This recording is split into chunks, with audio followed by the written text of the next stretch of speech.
नमस्ते। आज हम बात करने वाले हैं एक ऐसे ट्रेंड की जो सच कहूं तो काफ़ी हैरान करने वाला है। और ये हमारे आज के जियोपॉलिटिकल माहौल के बारे में बहुत कुछ बताता है। सवाल ये है कि दुनिया भर में लोग अचानक सर्वाइवल बंकर क्यों खरीद रहे हैं। चलिए इसी पर आज गहराई से बात करते हैं। शुरुआत करते हैं इस बहुत ही दमदार कथन से। महान वैज्ञानिक अल्बर्ट आइंस्टाइन ने ये बात कई दशक पहले कही थी, लेकिन आज के हालात में ये एक बहुत ही गंभीर चेतावनी जैसी लगती है। और यही यही तो आज का सबसे बड़ा सवाल है। क्या दुनिया भर में जो ये संघर्ष चल रहे हैं वो हमें किसी ऐसी तबाही की ओर धकेल रहे हैं जिसकी कल्पना आइंस्टाइन ने की थी? तो हमारे विश्लेषण का पहला हिस्सा इसी भयानक भविष्यवाणी के बारे में है।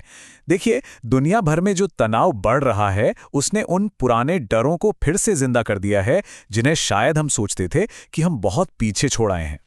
कहने को तो ये लड़ाई अमेरिका, इजराइल और ईरान के बीच दिखती है, लेकिन सच तो ये है कि इसकी तपिश, इसकी आँच मिडिल ईस्ट से लेकर यूरोप तक महसूस की जा रही है।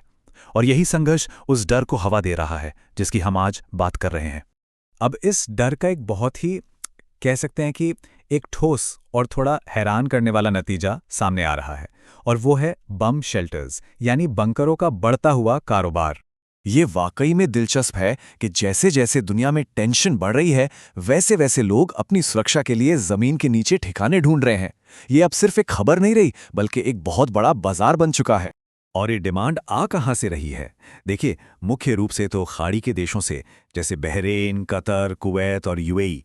लेकिन हैरानी की बात यह है कि अमेरिका में भी बंकरों की मांग में जबरदस्त उछाल देखा गया है। और ये बात हम हवा में नहीं कह रहे। रॉन हब्ड, जो दशकों से बॉम्ब शेल्टर बनाने वाली कंपनी चला रहे हैं, उनका कहना है कि दुनिया के अलग अलग कोनों से एटम बॉम्ब के धमाके से बचने वाले शेल्टर्स की डिमांड लगातार बढ़ रही है। तो ये बंकर आखिर होते कैसे हैं? चलिए समझते हैं। एक साधारण मतलब एक स्टैंडर्ड बैकयार्ड बंकर में 4 लोग करीब 1 हफ्ते तक रह सकते हैं, और इसकी कीमत होती है लगभग $25,000 यानी करीब 20 लाख रुपए। लेकिन जो एडवांस्ड बंकर होते हैं उनमें लोग कई कई सालों तक रह सकते हैं और उनकी कीमत करोड़ों में जा सकती है। चलिए अब थोड़ा जूम आउट करके उस बड़ी तस्वीर को देखते हैं जिसकी वजह से ये डर फैल रहा है और लोग बंकरों में पैसा लगा रहे हैं। असल में दुनिया इस वक्त जियोपॉलिटिकल गुटों में बंट चुकी है। इस संघर्ष के बाद दुनिया साफ तौर पर 2 खेमों में बंट गई है। एक तरफ अमेरिका और इजराइल के साथ खड़े देश हैं, तो दूसरी तरफ रूस, चीन और उत्तर कोरिया जैसे देश हैं जो खुलकर ईरान का साथ दे रहे हैं। तो असल खतरा क्या है? वो कौन से फ्लैश पॉइंट्स हैं जिनकी वजह से इतना डर है? बात करते हैं उन खास परमाणु खतरों की जो इस डर के केंद्र में है। देखिए, तीन ऐसे डरावने सिनेरियो हैं जिनसे एक न्यूक्लियर वॉर छिड़ सकती है। पहला, रूस और अमेरिका के बीच सीधी जंग। दूसरा, अमेरिका का ईरान के परमाणु ठिकानों पर हमला करना। और तीसरा, ईरान का इजराइल के डिमोना न्यूक्लियर रिएक्टर पर हमला कर देना। अब इस तबाही के पैमाने का अंदाजा लगाने के लिए जरा सोचिए। 1945 में हिरोशिमा पर जो बम गिरा था वो 15 किलोटन का था। आज अमेरिका के पास B-83 बम है जिसकी ताकत 1.2 मेगाटन है, यानी हिरोशिमा वाले बम से 80 गुना ज्यादा शक्तिशाली। एक ऐसा बम जो पूरे शहर को पल भर में राख कर सकता है। और तीसरा फ्लैश पॉइंट तो और भी खतरनाक है। भले ही ईरान के पास परमाणु बम न हो, लेकिन अगर उसने इजराइल के डिमोना रिएक्टर पर हमला कर दिया तो ये किसी एटम बम धमाके से कम नहीं होगा। सोचिए, दशकों से जमा हुआ परमाणु कचरा और रेडियो एक्टिव मटेरियल पूरे इलाके में फैल सकता है। तो एक मॉडर्न न्यूक्लियर वॉर का पूरी दुनिया के लिए क्या मतलब होगा?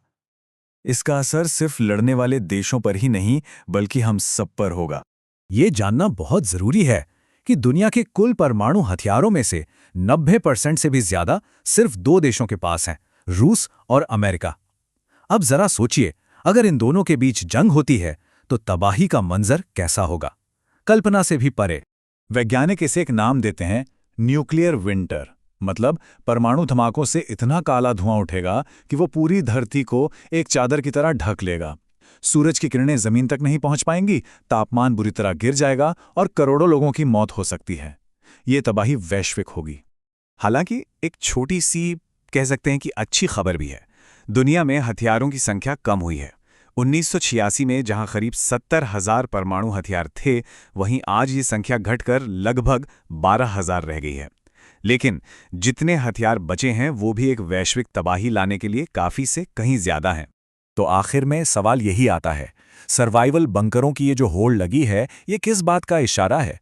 क्या लोग सबसे बुरे के लिए तैयारी कर रहे हैं, या फिर ये एक चेतावनी है ताकि हम सब मिलकर उस अकल्पनीय भविष्य को होने से रोक लें? इस पर सोचना बहुत जरूरी है।